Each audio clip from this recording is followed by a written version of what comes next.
चुनावी हिंसा ने पश्चिम बंगाल की संस्कृति, मानवता एवं चेतनशीलता वाली छवि को धूमिल कर दिया है। राज्य की त्रिस्तरीय पंचायत चुनाव को केंद्र कर अब तक 54 लोगों की मौत हो चुकी है। सबसे ज्यादा मौत राज्य के सत्तारूढ़ तृणमूल कांग्रेस के कर्मियों की हुई है।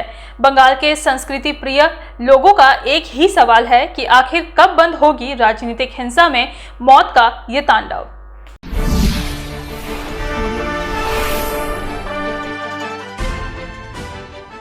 एक समय था जब पश्चिम बंगाल कहने से ही लोगों के जहन में ही संस्कृति, मानवता और चेतना का भाव सबसे पहले आता था और आज भी लोग शायद इसी रूप में इस राज्य को जानते हैं, परंतु राजनीतिक हिंसा की परत ने राज्य के इस परिचय को धूमिल कर दिया है। पश्चिम बंगाल कभी भी हिंसा का पक्षधर नहीं था।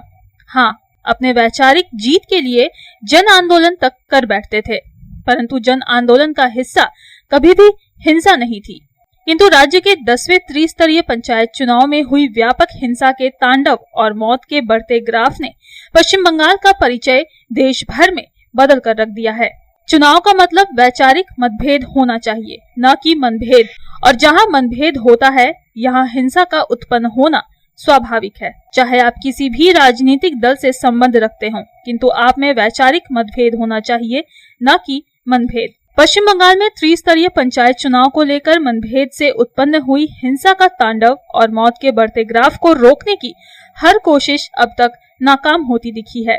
यही वजह है कि पंचायत चुनाव के नामांकन से लेकर मतदान तक 38 लोगों की मौत हो गई थी। राजनीतिक हिंसा में मारे गए लोग किस पार्टी के थे ये ज्यादा महत्व नहीं रखता, परंतु इनकी हत्या महज राजनीतिक रंजिश के कारण हो गई, ये सबसे बड़ा विषय है। पंचायत चुनाव में मतदान के बाद भी हिंसा रुकी नहीं।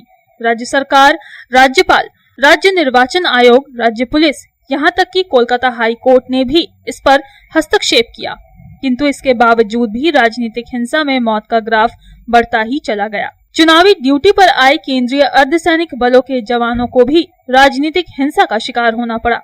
इनके साथ भी पथराव, बम और गोलियां चलाने जैसी घटना घटी। स्थिति को नियंत्रित करने के लिए केंद्रीय अर्धसैनिक बलों को भी 8 राउंड गोलियां चलानी पड़ी और 11 FIR भी करनी पड़ी, पर राजनीतिक हिंसा थमने का नाम ही नहीं ले रही। इस राजनीतिक हिंसा के बली कोई एक पार्टी के कर्मी नहीं, बल्कि ज्यादा कम सभी पार्टी के लोग हो रहे हैं और आंकड़े भी यही साबित करते हैं।